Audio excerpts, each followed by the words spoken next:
Why are you eating my chips? Because you offered. Just now. You said no. Yeah. So now it's off the table. Look, I reserve my right to change my mind.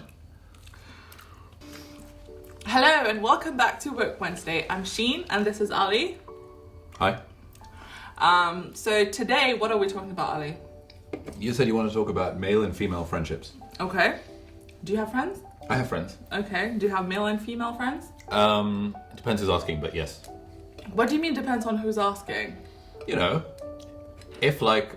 No, I was going to make a joke about how if my mum's asking, I don't have any female friends. Why are you going to do that? Your mum is so cool. Cool is a strong word, but... Cooler than you. Do you see any differences with your male friends and your female friends in terms of your relationship? Yes. Okay. I think my female friends, more often than not, are more... I feel like have more of an expectation of the friendship. I feel like this is an attack. Is it? No, not in the slightest. I feel like with my male friends, it's like we can talk once a year and we just resume back where we left off, and there's no need to like message them, be like, hey, how are you doing? There's even no need to really message them happy birthday or something like that, and they just don't really care. Whereas I feel like with some of my female friends, that's more of a thing that they care about. Okay, that's one difference. One difference that I noticed. Yes. I feel like we're just painting female friendships very badly here, but we will get there anyway. I think that the one thing I appreciate with male friends are that, you know, whenever there is something that happened, a disagreement or an upset has been caused, that they address it and then it's completely forgotten, right? There's no resentment, because you've addressed it. Yep. But sometimes I feel like with girls, it's a bit harder to address things because you don't want to hurt the other person by having a confrontation. Yep. Therefore, the conversation is not had and it just like builds up inside very slowly. And sometimes there's build up resentment because of that. Okay. Yeah. Do you think it's worth caveating that, you know, when we talk about male and female friendships broadly, we're talking very, very broadly? And we're only talking about our experiences of our friends. Yes. You know, I'm sure people not everyone is the same. We're just talking about our own experiences. Not all men, am I right? What?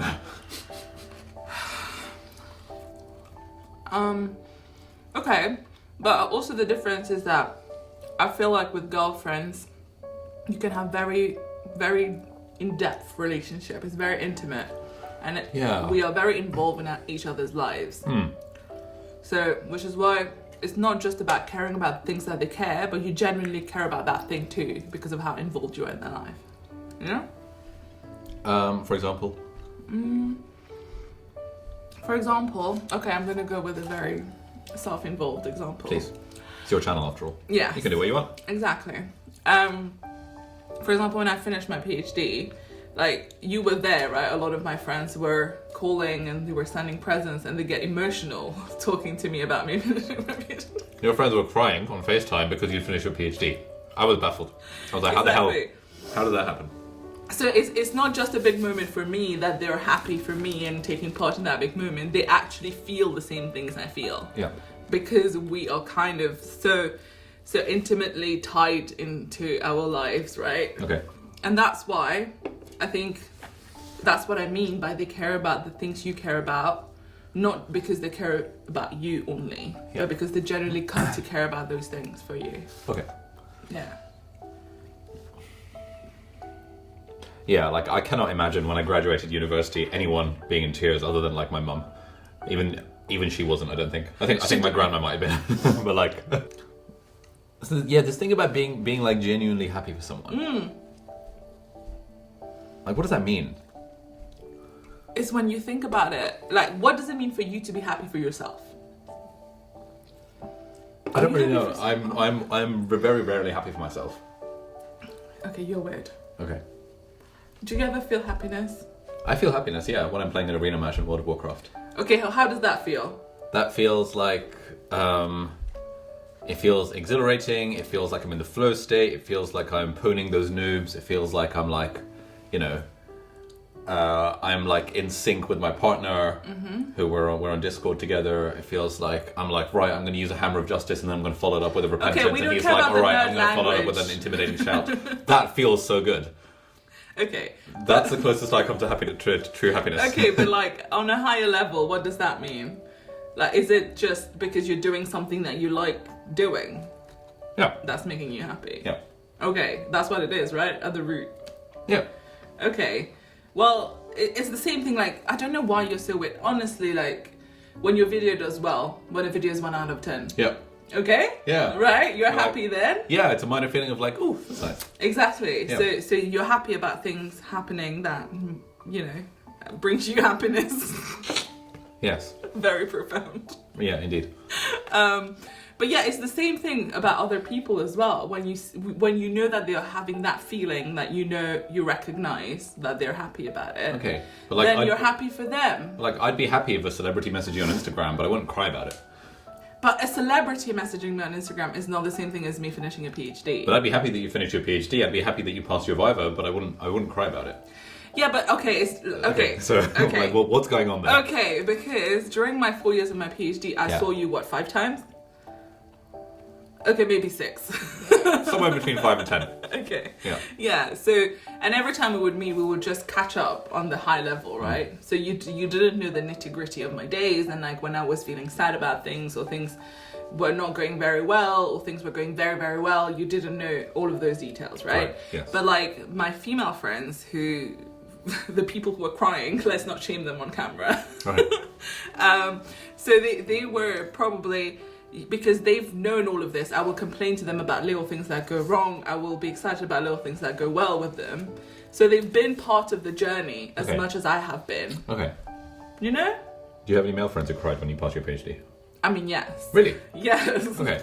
I mean, they didn't cry. Okay. But they were very happy, and because he's not someone who is very good at this, in the moment he didn't say anything, and then the next day he messaged me being like, oh, I just realized that you've actually finished your PhD now. This is a huge deal, and I'm so happy for you. I have a massive smile on my face. Oh, that's nice. So I imagine getting that sort of message would be nice. Yeah, it is. It is really, really, really nice. And I'm sure you would get it too, but I think people know that you don't care about little wins. Like, every win is little for you, isn't it? Yep. That's why I think, because people know that I celebrate things, then they celebrate with me. Okay. And I think because you don't, then it feels patronizing to celebrate it with you. For me or for you? For me, it would feel like I'm patronizing you to be like, oh, let's celebrate this because you don't care. Yes. Like, okay, I wouldn't say patronizing. It feels pushy. I wouldn't say pushy. It just feels like, oh, yeah, all right. Like, I wasn't going to celebrate it myself, but okay, sure. I guess we can grab a takeaway. Shall I start forcing you to celebrate things? Sure, I'll be down for that. We did celebrate the end of PTYA. Did we? We got a takeaway, I think. We got burger and lobster. Did we? Oh, Yes. Yeah. Yeah. So, I don't know. It is very different. And with you, it's even weirder, isn't it? Oh, sorry. I feel What do you mean? I feel like you're not representative of the general male friendship. I'm not? No. Okay. What are male friendships like that you've seen? There's a bit of everything, right? I mean, obviously, as we said, not everyone is the same. But, yeah, there's a lot of ripping on each other, first of all. Ripping on each There's other? a lot of, like, breaking, making me feel bad, laughing at what I wear, laughing at my hair, laughing at me wearing makeup. That's a lot of male friendship. Is it? Yeah. Okay, I'm glad I'm not the only one. No, you are meaner than other people. Really? Yes. Really? Yes. Do you actually think I'm mean? Yes. When was the last time I laughed at your hair? Wow. Was it this morning? No, your hair was looking nice this morning. Okay. Makes a nice change, doesn't it? Kidding. You're one to talk about hair. I thought this was... See? Okay, when you're mean to me, I need to laugh about it. When I'm mean to you, then you don't laugh, and you just play like the sad puppy face. Yeah. Shut up. Why are you so intimately wound up in the lives of your female friends? I'm going to be cheesy. Because your friends are the family that you choose. Well, I think I'm just the kind of person who cares deeply about people who are in my life. Yeah, and I choose very carefully who I let in, and once they're in, that's it. okay. So it's like, for you, you get genuine enjoyment and joy out of like speaking to a friend for an extended period of time and Yes. sharing your woes and all that kind of stuff. Oh yeah. Oh, is this the difference between male and female friendships? But basically, even at uni, all my female friends would be like, they have to keep in touch with their female friends from back home all the time. Whereas all my male friends would be like, yeah, we see each other on the holidays and that's it. I don't think so though, because I told you, right, my bestest friend in the whole world is my friend from Mauritius. And we have been friends since we were 15. Okay. So it's been a while. Yeah. And Long time. and she is still in Mauritius. Okay. And I only see her when we go back home. And How even often do you then- talk to her? That's what I was gonna get. Come on, wait, Okay. my patience. Sorry. We're getting there. Yeah. And even when I go home, it's not like I will see her every day. Sure. Because she works and stuff, and Yeah. sometimes she's traveling. But I'm just trying to tell you that probably in a year I meet her once or twice Okay. in person. And the frequency of us being in touch is not frequent at all.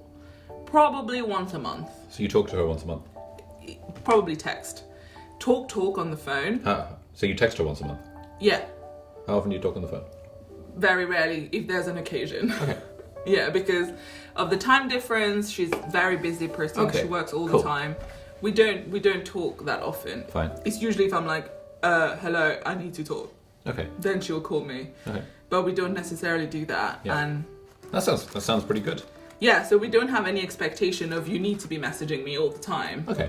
Yeah, I feel like that's the relationship I have with most of my close friends from school. Yeah, but I feel and like uni as well. with her, but that's what I was telling you the other Yeah. day with like your school friends, and like with her, she's also a school friend, because the relationship, the foundation have been laid over years. Yeah. So that's a solid friendship that you trust. Yeah. But with your friends from uni, it doesn't necessarily have that kind of solid foundation. Because, you know, university is a time where everyone goes their own path afterwards. Yeah. And you do lose touch with a lot of your friends. Oh, yeah. And sometimes some of them you will only see them at weddings and stuff. Yeah. Right? Sure. And that's okay. Like, life gets in the way. And sometimes you just outgrow your friends, and that's absolutely fine. But, yeah, I don't know. I find it very weird. Like, you know that time when your friend was telling you that they're going to get engaged, like 2 days before, Yeah. and you had no clue Yeah. that they were seeing someone. Yeah. I was in shock. Yeah. I was like, shock horror. If that was one of my friends, they'll get stabbed in the eye. But I like how that was not an issue for either of you. I think it's not an issue in that particular context. Because we hadn't seen each other in real life in a while. We So? basically never talk on the phone either. And those are the sorts of conversations that, you know, just sending someone a message being like, by the way, I'm seeing this girl, it's going well, and just wanted to update you. That's a bit of a weird thing to do out of the blue. I wouldn't have sent him that message out of the blue, for example. Secondly, given the cultural baggage around kind of dating and stuff in our culture, especially given the experiences that lots of us have had at university, generally the advice is if you're seeing someone, you keep the hell quiet about it until you're ready to get married, because otherwise people are going to talk, and otherwise it's going to be really weird, and the information's going to get out, and mostly it's going to be bad for the girl if it doesn't work out. Like, the guy won't care; it's not going to be an issue for them at all, but it will be an issue for the girl. Right. So in a way, So there's an influence of that as well. and almost as a sign of respect, you wouldn't tell your friends that you're seeing someone if they were also like a Muslim girl. I see. And so those two things will combine to make me think, okay, that's totally reasonable. Whatevs. Because the other side, right? Yeah. When I have friends who are, you know, getting to know somebody for getting married, or like Yeah. someone expressed interest and stuff. Yeah. I knew from day one Okay. that this has happened, because they will actively send the message. Okay. Even if we're not talking. Yeah. That's what I thought was very different. Yeah. It's not bad, it's just different. Yeah, I think it's just with me and most of my friends from school, it's just not an expectation that we would message one another to update one another about our love lives. It would be the sort of thing you would ask about. Like, it's the first thing you ask about if you're on the phone with someone, or if you're talking to them. I'll be like, "How's the love life going?" "Oh my god, like I've been seeing this girl for 2 months." "No way, how's it going?" But it's not like 2 months ago I would have expected my friend James to send me a message being like, "By the way, I'm seeing this girl." Like, that's just not a thing. But I think you're thinking of it as like an announcement. But it's not like that, right? It's more if you're in regular contact, it will come up when you're like, what's new this week? Oh, if you're in regular contact, sure. Yeah. And I think that's the main difference. So The regular contact. Female friendships equals more regular contact. Yeah. Than male friendships. Yeah. I agree. And Probably also the need to share big news. Like, not big news, but like life events, you will share that. You will not wait until you see them.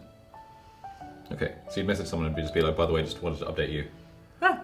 I'm seeing Tom." Yeah. Okay. Yes. Have you sent those messages recently? Yes. Okay. How many people? Do you have like WhatsApp broadcast list? No. Okay. I don't. Do you? No. I don't even know how broadcast works. I was very scared to try it. Yeah. There's basically 4 people in my life that I update on important things. Oh, only 4? Yeah. Oh, that's fine.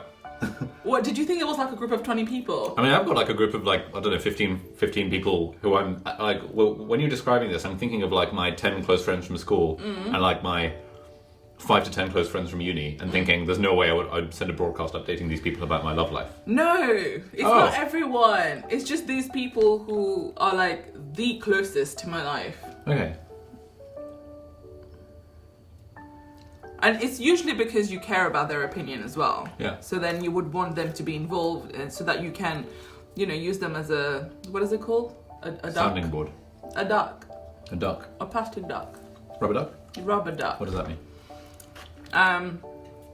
So I actually Googled the origin of that. What, the rubber duck? Yeah. Why? You know the rubber duck is the thing that you use in bathtubs. Yes. So apparently a lot of people use bathtub time to brainstorm and they used to talk to the ducks. Oh. And they would practice presentations and stuff. No way. Which is where the saying comes from. Cool. So Learn you something learn new every something day. new. Yeah. Yeah. Entertaining and educational. Your YouTube channel. And you're eating my chips and I can see you. Good. Wait a minute. So you're saying, so when you're imagining sort of intimate relationships with female friends, you're imagining 4 people. You're not imagining like 14 people. No. Oh, okay. Jesus, you thought I was talking to like a crowd. Yeah. Because when I think of like my friends, I think of like a cast of like sort of between 10 and 20 people. Some from school, some from uni, and some from school, some from uni medics, and some from uni Asians. Those are like my 3 categories of Same. friends. I have a group of like 20 to 25 people who are my friends, like close friends. And you wouldn't update each of those on your own? No, because Great. most of these are friends who are like your friends, who you just talk to them once in a while, maybe see them 3 times a year. Great. Yeah. Where you have 4 friends who you speak to far more regularly. Yes, who are very involved in my life, and I'm very see. involved in theirs. I think it's the regularity of the contact. It's emotional support more than anything else. Okay. And I think for me as well, it becomes very important because I'm away from my family, right? So, and my family used to play a very big role in terms of emotional support. So I've kind of recreated it. What do you mean by emotional support? Well, I like to talk about everything that happens in my life. To you? Yeah. Okay. Not to you. Oh. We know why. Why? Because you don't listen. Okay. Maybe next time I'll just put you in front of a camera and be like, oh, this is for Work Wednesday. Mate, put me in front of a camera, put me in front of a podcast. I need to talk to you about my feelings. The only reason me and Tame talk about our feelings is because we have a podcast together. Okay. Well, this is going to be our emotion speaking time. Okay, great. Speak about your emotions. Okay. So we were talking about emotional support. Yes. Okay. So it's like, about... what does that mean? So do you remember that time when I had to do the paperwork with the lawyer stuff, and I got the email being like, you need to find a lawyer? Yeah. And I immediately came to you whining instead of trying to do something about it. Yeah. So that's my response to everything in life, good or bad. To whine to someone else? No, I need to talk about it to someone else. Okay. Yeah. I see. And if it's a bad thing, I'm usually looking for support. Okay. And someone to like pat me on the head, but like, it's gonna be okay. Like there, it's all good. It's all good. You've got this. You got this. You got this, girl boss, or things like that. Boss babe. Boss babe, that's the one. Oh. Sorry. Yeah. Behind the times of the terminology. Yeah, so that's why my relationships are like this. Okay, because you whine to people. Okay. Do you ever feel the need to share what's happening? I would if I saw someone in real life. You see me in real life. Yeah, I share with you everything that's happening in my life. I came at the wrong time. But yeah, so you pretty much know everything that's happening in my life. Uh-huh. When I was living with Molly pretty much knew everything that was happening in my life. But it's not what's happening in your life, it's about how you feel about things happening in your life. I don't really feel about things happening in my life though. And when I do, if I have a conundrum about something, I'll tell you about it, I'll tell my brother about it, and I'll tell like a friend about it if I happen to see them. Okay. But it's more like the people who, like the only person who I would actively tell about my stuff is my brother. Okay. Even then I'd wait. I'd probably, unless it was something where I knew he could offer an interesting perspective, like what font choice I should use on my website, I would wait until the next time we happen to be speaking, which is normally sort of a few times a week, to update him on the situation. But if I'm living with you or if I'm living with Molly, then you're the people who I would update with the situation. I wouldn't be like, I don't have like a friend from school who I just have to talk to. Okay. If that makes sense. I suppose. But I feel like with you it's weird, right? Because you don't have as many feelings as I do. So that's why you feel the need less. And also when I feel like when things go wrong for you, you jump to fixed mode, right? Yeah. You don't need someone to hold your hand while you fix it. No. I do. Do you think that's the crux of the whole... Because in a way, what you're describing is sort of interdependency of female friendships. Where you're relying on one another for emotional support. I think it's just me. I'm not sure all of my friends are like this. So you don't think, like, for example, Jane in your group of four is speaking to other people in your group of four about her problems? No. Like, I mean, some of them probably, but what's the point of that? Where were you going with this? I was asking, does the intimacy of friendships depend on how much emotional support you as the individual needs? Which would encourage you to reach out to them in that kind of way. I think there is some level of that, but there's also, just generally the boundaries that you set, right, for the friendship, and whether the other person feel like you're there for them, irrespective of the situation, whether you think they're right or wrong. You're there for them. But again, that's like a very emotional support kind of phrasing. Yes, it is. It is emotional support, but it's also like real support if things need to be done. Yeah, sure. I mean, like my sort of cast of 20 school friends would come to my help if actually something needed to be done. Yes. But they wouldn't, like, as someone who doesn't need emotional support generally, I don't have that relationship with those friends where it's like, oh my God, I have to call you about this thing that I'm really struggling with. Yeah, but you don't struggle with things emotionally. No, not really. I mean, if I'm having like a conundrum about my book, then I'll talk to you about it. No, but you're very logical about things. Yeah. That's why you don't get into these emotional conundrums. Like, you don't have anxiety about things. You don't stress about things. No. Your hormone levels don't go up about things. Correct. Exactly. Okay. So because I will stress and I will overthink things that will then lead me to worrying about things, it's always good to get out of my head and talk to someone else, and then they will bring me out of it. Okay. And they just make it logical. With you, it's worse because you're going to make it too logical. And that's not what I want. I want to whine. You want to whine? Yeah. Okay, wine and dine, as they say. Well, that should be a series on this channel. Wine and dine. Whining and dining, yeah. That's actually pretty good. Okay, are we done with this? No, hang on. Final thoughts? No, hang on. So you're saying, your opening gambit was, I think female friendships are different to male friendships. Your next opening point was that female friendships are more intimate. But are we agreed that the reason female friendships seem intimate to you is because you require a level of emotional support, which then reinforces that intimacy of the relationship? Whereas if you were, as a girl, were more like me, you probably wouldn't feel that, your female friendships are significantly more intimate than your male friendships, or than someone else's friendships. Yes, to an extent I agree. Okay. But also I feel like with my male friends, some of them are also, we have a very kind of, intimate is the wrong word, right? Is touchy-feely a better word? That's worse. Is feelingsy a better word? Sure. We are emotional supports for each other. Let's Okay. say that. Yeah. Are those the same? Do those male friends, are they the sort of people that require emotional support? That's the Or are thing. they like me? Some of them are like you because Okay. all of their other friends are not like me. I'm the exception. Okay. So because of the way I am, Yeah. then they realize that, oh, I can have friends like this. I can Oh. actually talk about my feelings. Right. Other people care. Okay. Yeah. I see. But it's not always like this. Also, I feel like you think my friendships are always like emotions heavy. It's not. I don't know. That's a lot of banter. I'm a funny person. Are you?